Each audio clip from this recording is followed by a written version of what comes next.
The world has gone virtual. Perception is reality, and with half of our lives existing on a digital front, many people have made perception their end goal. The other, perhaps have shunned away technology altogether, crying wolf and speaking of dopamine detoxes. I advocate a different path, to be the master of technology while still making the world's perception of you align with who you truly are. It's a balancing act, but we live in the great circus. And if you're willing to invest, it will reward you. Make no mistake, whether you choose to play the game or not, Instagram is your portfolio. And this is how you maximize it.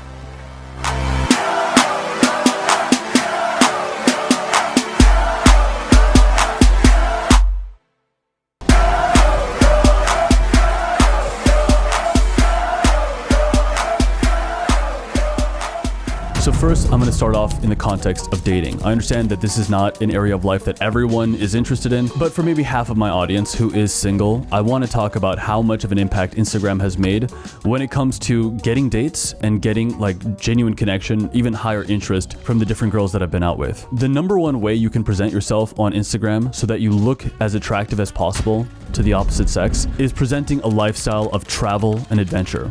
That's the number one trigger to pull on Instagram, actually. Presenting travel and adventure. I'm speaking anecdotally here, but most of the women I've ever dated, they love travel. Even when I've like swiped on Hinge or different like dating apps, a very, very common thing that women will talk about is travel. They love to travel. They love the idea of exploring new places, and they especially love the idea of being in a relationship or going out with a guy who is an adventurer. In a previous video on how to maximize your status or how to play the game of status, I talked about the different archetypes that you could sort of present yourself as. And there's many archetypes that are just intrinsic to you. For me, it's the director. In fact, for many of the people I work with, it is related to like video production, filmmaking. But what I've recognized from the many women I've gone out with at this point is that the number one archetype that they are most attracted to is the adventurer. And this doesn't mean that you necessarily are like a, like a seafaring adventurer kind of guy, but does your life present some amount of travel and momentum and exploring new places, a sort of confident exploration of the unknown? If you can present yourself in this way, it is perhaps one of the most attractive archetypes, at least to modern Western women. Now, I'm not someone who enjoys travel very much because one of my core values in life, I suppose, is productivity on the useful, boring things in life. And while travel is exciting, it isn't often very useful in the sense of immediate business progress. So I tried to be very, very tactical with how much travel I let into my life. I don't travel very much, but I still, while staying in the confines of Minnesota, I have now started to prioritize being an adventurer. And not just maybe for like the women attraction, although I suppose I am interested in that, but just to like genuinely turn myself into more of an adventurer because I think it's a great way of maximizing life, to try on new things, to break out of a comfort zone, to break out of the mundanity of day-to-day life. It's important to seek out new places, new locations, and new actions in those places. An Instagram portfolio that I think is S tier in this regard is Justin Say, the guy who I originally took a course from on actually YouTube. Turns out the most I learned about him was actually about Instagram. But if you look at his page, he's always in a new city. And not only that, he has an action in a new city. You'll find this to be a through line throughout this video because Instagram, like by design, is all about sort of like fronting and faking a reality that may or may not be true. Maybe it's just a heightened version of what is true. But Justin Say does a great job of showing action in different places. So he's in fancy airport lounges. Maybe he's in like the Delta Sky Pass, that special Sky Miles Club lounge. He's in different cities, even inside different factories. Justin Say often he gets brand deals with different car companies. So he might be inside the working factory of Porsche or Mercedes or different tech companies. And so all of this presents the lifestyle of someone who is on the move. That's just such an attractive thing. If you simply want to come across as more attractive to women, either once you've engaged with them on a dating app or after a cold approach, maybe through someone's social circle, you've gotten to know a girl, get her Instagram, just casually try to exchange Instagrams, and then start working on a presentation of your Instagram that makes you come across as more and more of an adventurer. Now, like me, maybe you don't like traveling, or maybe, it's not in your budget. It's not really that reasonable. Unless you're a travel influencer, it's not very realistic for many of us to travel to far off places all the time. But how can you incorporate adventure into your life currently? This could just mean that you take on more activities, you enter more social clubs, more organizations, and then you are doing things. In fact, in your own current city, even if you're in some small town, there's probably many, many places that you could explore right now. You could explore, I don't know, a new MMA gym, a networking club for real estate agents. There's so many places, even certain coffee shops will make you seem like more of an adventurer than you currently seem like. A vintage movie theater. You could take a photo literally just going to a movie, but if it's presented well, you come across as more of an adventurer. So this is more of a question to ask yourself. How can I demonstrate myself, and how can I genuinely become someone who takes on more adventure? This one quality, bringing this into your Instagram photos and your posts, this one aspect will completely revolutionize your dating life. I've said this story a few months ago, but I once took a first-class flight to Sacramento, of all places, just because the ticket was only $100 more and I had to go there for something. And I put up a story of myself. I didn't say that I was in a first-class seat, but I just put up a story of myself on the plane traveling to Sacramento. And because the seat was wider, I think it was just easy to tell that the seat was first class. So many girls who had not messaged me back in that era, like maybe I was talking to a few girls, they almost immediately messaged me about how they were excited to meet up with me soon, like once I was back. So that's perhaps the first idea inside dating: travel, adventure. The second category that makes you very attractive, at least from a dating perspective on Instagram, is demonstrating friendship, social circle, I'm not a serial killer photos. So if you can demonstrate the fact that you have a brotherhood, that you're a leader in your social circle, that you have a social circle at all, that's very, very powerful. This is largely because women have a fear of men. They at least have a fear of men they don't know. Like, they've watched a lot of like true crime movies and documentaries. They are afraid that they'll end up saying yes to a date with a psychopath or a serial killer, or even someone who's just super socially inept. The more social proof that you can show, the better you come across. A lot of times as guys, we get so obsessed with the money we're gonna make, or the status that we demonstrate, or our physiques, and that's how we might be attractive to women. What we forget is that most of the time you have your shirt on, you're not going to demonstrate that much of how great your physique is with your shirt on. And you're not going to be able to show off how much money you have just by like what you're going to do with this girl sitting in a cafe or a restaurant. 99% of what you have to present is your energy, your body language, and then the words you say. So it's very important that before this meetup happens, you are able to communicate a sense that if she were to meet up with you, she would have a good time. She would have a great conversation. Some people who perform social circle demonstrations on their Instagram and on their pages to a very, very high level is, I would say, Hamza, especially some of Hamza's photos related to different meetups and the fact that he's engaged with different guys. I mean, Hamza is a YouTuber, I think more than any other in recent times, who has demonstrated a love of brotherhood. And I think that's why his audience is so loyal to him. Other creators who I think have done a great job of this, at least in bygone eras, is Sneeko, actually. I know that his whole vibe has changed in the last 2 years, but old school Sneeko, he had a deep like camaraderie and brotherhood. In fact, when I once collabed with Sneeko, this was back in 2021 at this point, I visited him in New York City and I was shocked by how often we would get stopped on the street by men who just loved Sneeko. Like, they were excited. He really did something for them in fulfilling some emotional need or some emotional catharsis. And even I probably get stopped once a week, honestly, where people recognize me from my YouTube videos. But I know that the love that they have for me is nowhere near the love that I saw, with people who recognize Sneeko on the street, because his sense of brotherhood, and even the brotherhood he demonstrated in some of his photos, once again, his meetup photos, was really S tier. The third category of photos that you can show and demonstrate on Instagram that will make you more attractive, these do go in order, by the way. So the adventurer is more powerful than the social proof guy, but actually just barely. Like, demonstrating social proof is actually very, very powerful. The third category, though, is called Ahaha, I'm jacked, but it's casual. Okay, I'm being a little cheeky with this, but that's because athletic type photos, having an athletic, attractive physique, it is very attractive to women. It's attractive, but it's also the first place I've come to realize where they might get annoyed the most readily. And that's because as guys, when we get even a semi-decent physique, we know how hard it is. Like, we know it's very, very challenging to build up your body to a high level. It takes time, it takes years. So athletic type photos of you are attractive because they just speak to the inherent biology of what a woman would find attractive in a man. Just high testosterone, healthy, lean, handsome. And if you have a truly incredible physique, I'm talking like someone who looks as good as my trainer, Austin Gelhar, then you can show off your body directly and just be like, look at my abs, look at my body. The kind of photos that we might see Instagram influencers, fitness influencers doing, where they're just, the photo is all about their body. It's like, just admire my body, it looks great. Those people can get away with just displaying their body. But as a kind of regular fit guy, or even like a super fit guy, if you do this too much, it makes you look try hard and needy. So that's why the best way to show off your physique is to make it very, very casual, to like show it in the middle of some action.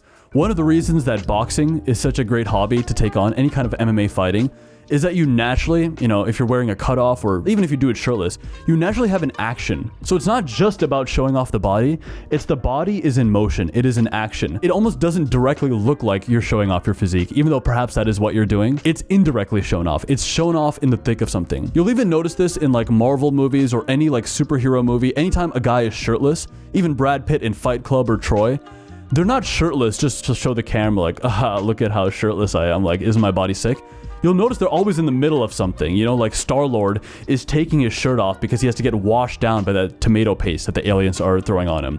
Or Brad Pitt, in Troy, he's putting his shirt back on because he just finished, being intimate with a woman, or he just got done fighting someone in Fight Club. The fact that they're showing off their aesthetics is always in the middle of an action. It's kind of goofy that we're talking about this because it does actually come across as very it actually is try hard to be talking about the fact that you want to come across as casual directly, but it's an important point to keep in mind because a lot of guys, what they do to show off their physique in order to, put up a thirst trap or be attractive to a woman is they'll show it off directly. So it'll be like that bathroom shirtless selfie. And if you have a really, really great physique, you can get away with this from time to time, but it makes you look very superficial and kind of like a woman, honestly, like a woman putting up a thirst trap.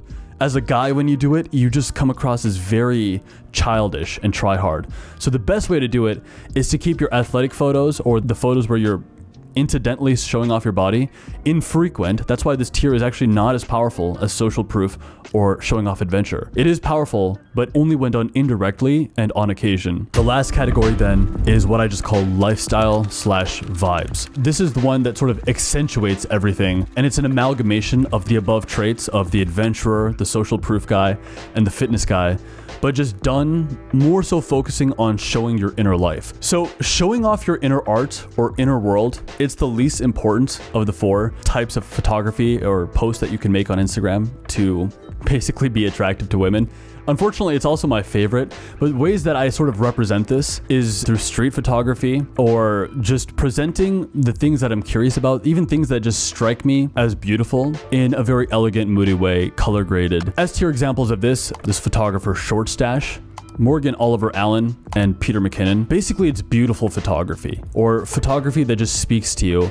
What's nice about this is that it sort of undoes the inherent narcissism that is there in the above 3 categories. When you're showing off, the fact that you might be sitting on a first-class flight or you're traveling all the time or your great body or the fact that you're a leader of men, there is an inherent like, look at me, I'm so cool. I mean, come on, the whole platform feeds narcissism.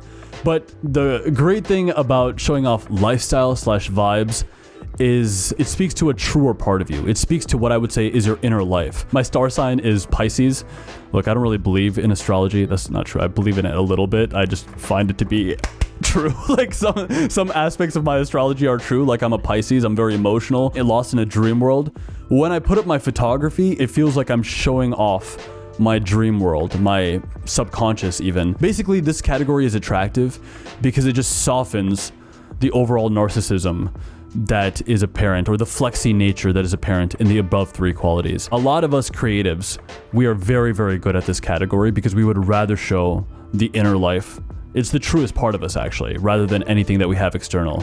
So a lot of people on my team, Axel, my first shooter, my editor Thomas, we lead with this. We lead with lifestyle vibes. It's like we don't even know quite what the photo means necessarily, but it's just a representation of who we are inside. And with these, the caption doesn't even matter. It's like just expressing what is within you. So that creates a sense of authenticity and truth. So these 4 categories, if you start making posts like this on your Instagram page, trying to sort of honor a sense of travel and adventure to the degree that you're able to, social circle, especially showing yourself as a leader of men, someone who connects with people well, your physique shown incidentally or very casually, and lastly, your inner life through your photography. Anytime you match with a girl on a dating app or you connect with a girl in real life, if she can see the presentation of these qualities on your page, her interest in you will be dramatically higher, like 2 to 3 times higher.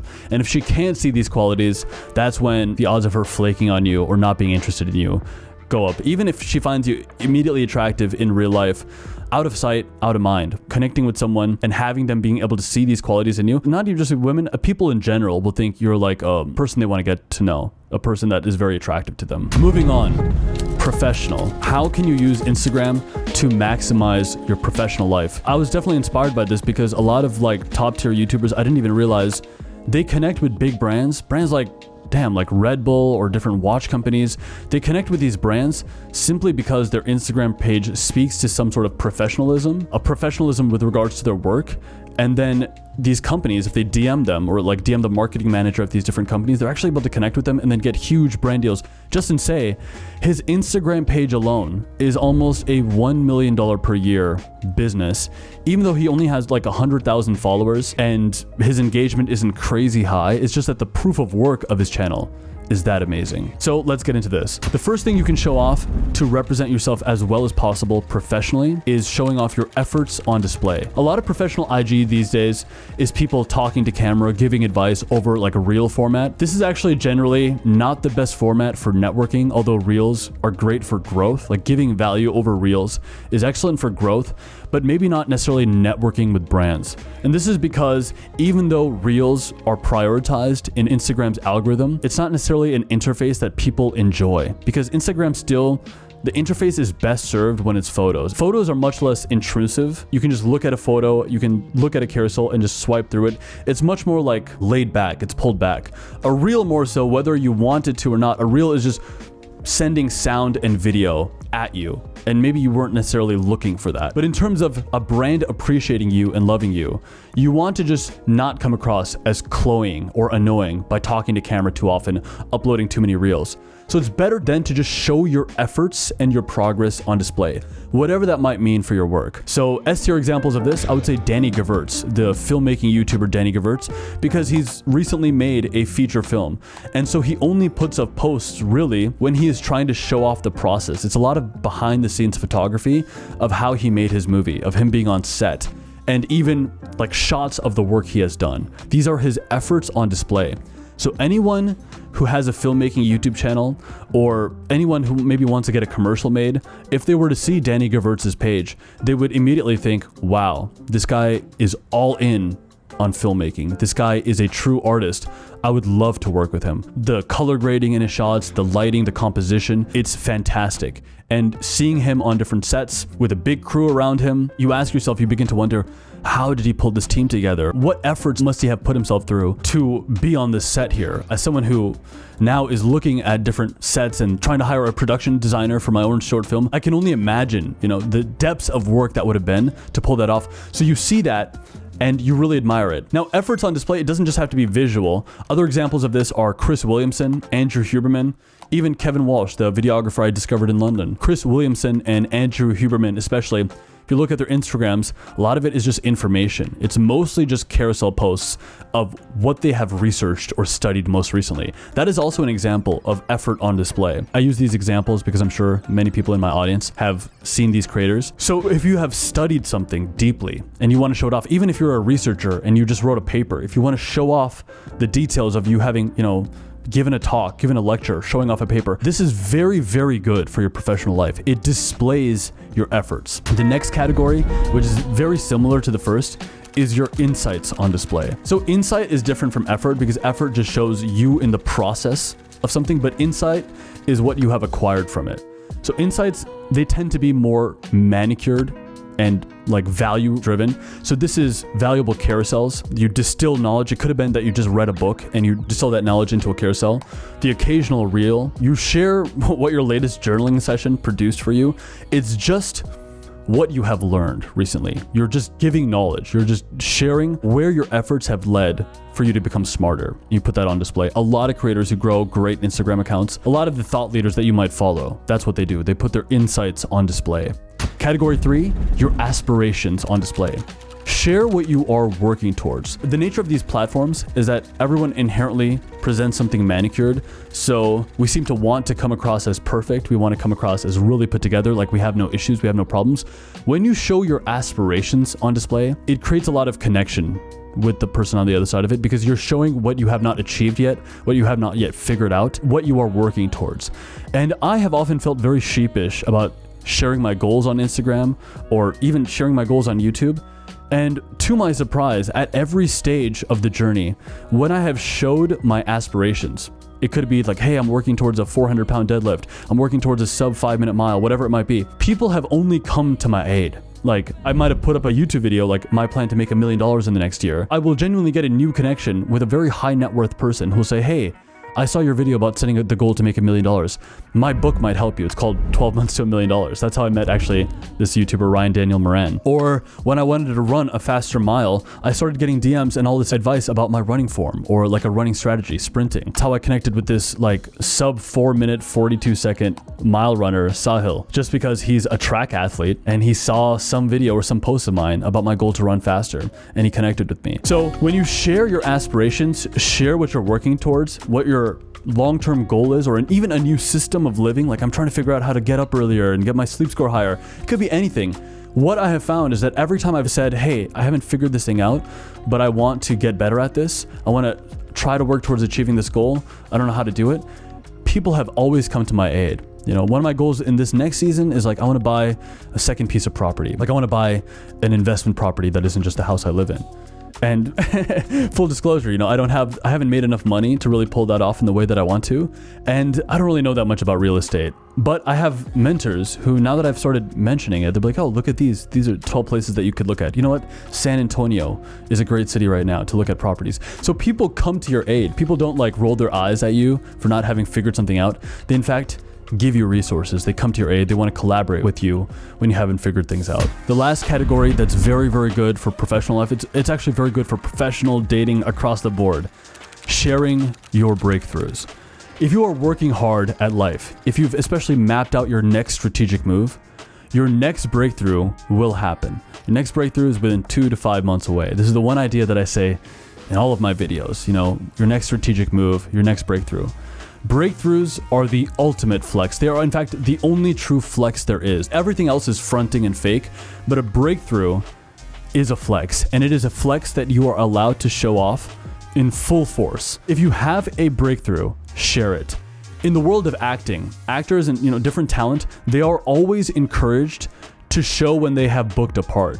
And if you follow any celebrity actors, you'll realize this, they share when they have booked a new role. They'll just put up the Deadline article, like a screenshot of the Deadline article or the Hollywood Reporter article, like this person is now going to be in this movie. Even the guys at the top, you know, one of my favorite directors, Guy Ritchie, every time he gets a new movie project, you know, the latest project that I heard of from him is that Disney hired him to make the live action Hercules movie. He will literally screenshot, this guy has a net worth of $400 million, and he will screenshot the fact that he got a new movie from Disney and put it up on his Instagram post. So it could be anything. Agents will always say this, let people know that you have work, that you got a new commercial, that you're on set. And that's because they know that breakthroughs beget more breakthroughs. A breakthrough will lead to the next breakthrough. This is also a concept known as heat in the movie industry. If you get a breakthrough, your tendency of getting the next one goes higher because people want to associate with winners. You know, the truth is, true victory, true winning is so rare. Most people don't get that because they don't have a sort of focus on an achievable goal.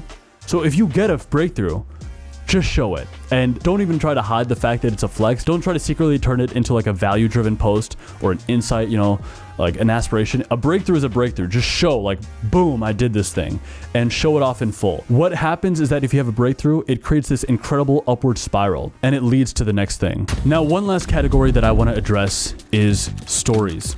The rules for stories applies the same as they do for posts. However, it is important to keep in mind that professional and personal stories are antagonistic to each other. If you think about it, this is very obvious, but if your goal is to get more women attraction, what you would put up as a story for women attraction or like attraction from anyone you're trying to date in general is going to be at odds with anything for professional, because anyone who's watching you for your professional life doesn't necessarily want to see you be like a cool guy who's showing off his shirtless physique. So if you're trying to grow a professional page, it is antagonistic to put up a thirst trap of yourself, like a bathroom mirror selfie. You know, the alternative to this, I suppose, is you could have different pages for your professional and personal life.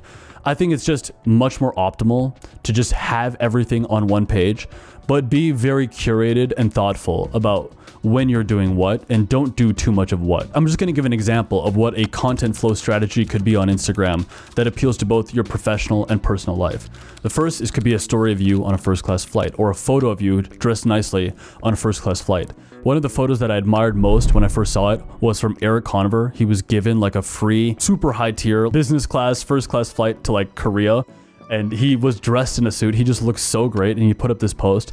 I'm sure that was like a very status building post of his. If you're traveling, you could put up a story or a post related to that. The next one could be you training at the gym in a cutoff, and it could be like in the midst of training. It could be a story of you boxing and showing like maybe you learned a new sequence while boxing. The next, a story of you of the latest book that you're reading and the insights you learned from it. Then a post of you working at an airport or a new city cafe, talking through your latest goal. The one after that could be a story of you hanging out with your friends that you might see in a new city. This speaks to more like social circle, social proof. And then a moody, visually rich post, maybe street photography from the new city that you're visiting. The story after that could be you climbing a mountain, doing a long hike with your best friend and his dog. And then followed up by a story of you after a long run, showing your Strava score and the fact that you got a new PR on your 5K or whatnot. And then lastly, a carousel post, providing some kind of value from your latest insights. So this is one example that I got, like a sequence that you might follow if you actually took a trip to go see your best friend, but you can sort of build on this in your own capacity. As long as you're doing some version of showing travel and adventure, social circle building, your physique shown incidentally, your inner life shown through moody vibes, street photography, and then your insights, your efforts, your aspirations, and your breakthroughs on display, your Instagram will serve to build both your private life, your dating life, and also your professional life. And there's more that goes into this than like how to DM people appropriately so that maybe you can connect with more brands and get more opportunities, but I'll leave it here for this one. If you're new to the channel, my name is Nikhil, and if you like this video, you might enjoy my other video on how you can become a millionaire in 3 to 5 years. It covers many of the ideas that I said in this video, but more so in the aspects of skill set and mindset. So if that appeals to you, you can check out that video next. If you enjoyed this video, consider subscribing. And if you'd like to see how I play the game of Instagram, you could perhaps follow my page, which is at @nrajapande. But with that being said, for those of us who maximize what we put on display for the most progress ever, to us I say greatness is coming. We'll see you soon.